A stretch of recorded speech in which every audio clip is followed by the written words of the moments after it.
தமிழக சட்டமன்ற தேர்தல் கடந்த ஏப்ரல் 23ஆம் தேதி நடைபெற்று மே 4ஆம் தேதி முடிவுகள் அறிவிக்கப்பட்டது. அதுல 108 இடங்கள்ல தமிழக வெற்றிக் கழகம் வென்று தனிப்பெரும் கட்சியாக உருவெடுத்து தமிழக வரலாற்றிலேயே மிகப்பெரிய சாதனையை படைச்சது. இது மட்டும் இல்லாமல் கட்சி தொடங்கி 2 ஆண்டுகளிலேயே ஒரு கட்சி ஆட்சி அமைப்பது இதுவே முதல் முறையாகும். ஆனால் சட்டமன்ற விதிகளின்படி 108 இடங்கள் இருந்தால் மட்டுமே தனிப்பெரும்பான்மையுடன் ஆட்சி அமைக்க முடியும். ஆனால் தாவேகா மெஜாரிட்டி இல்லாததால ஆட்சி அமைக்க முடியாமல் வச்சிட்டும் இருக்காங்க. ஏற்கனவே 108 இடங்களை கைப்பற்றியிருந்த நிலையில மீதம் 10 உறுப்பினர்களுடைய ஆதரவு தேவைப்படுது. இதற்காக யாரிடம் பேச்சுவார்த்தை நடத்தலாம் அப்படின்னு தமிழக வெற்றிக் கழக தலைவர் விஜயவர்கள் மற்றும் அந்த கட்சியினருடைய மூத்த நிர்வாகிகள் தீவிர ஆலோசனையில ஈடுபட்டாங்க. அதனைத் தொடர்ந்து சிபிஎம், சிபிஐ மற்றும் விசிகா உள்ளிட்ட கட்சிகளிடையே ஆதரவு கோரி பேச்சுவார்த்தை நடத்தியது. அதன் பின்னர் சிபிஐ மற்றும் சிபிஎம் உள்ளிட்ட இடதுசாரி கட்சிகள் கூட்டணியில இணையாமல் வெளியில இருந்து ஆதரவு அளிப்பதாக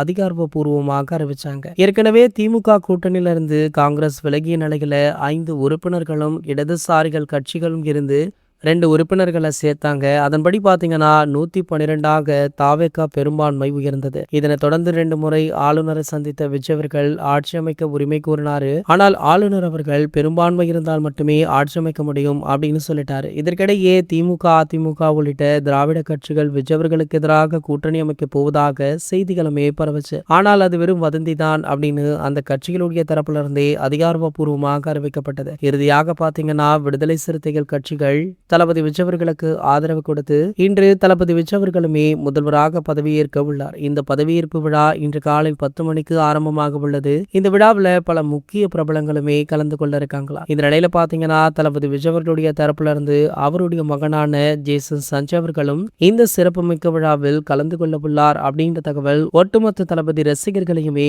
மகிழ்ச்சியில ஆழ்த்தியிருக்கு. இது போன்ற செய்திகளை பத்தி நீங்க உடனே தெரிஞ்சுக்க நம்மளுடைய சேனலை மறக்காம சப்ஸ்கிரைப் பண்ணிக்கோங்க.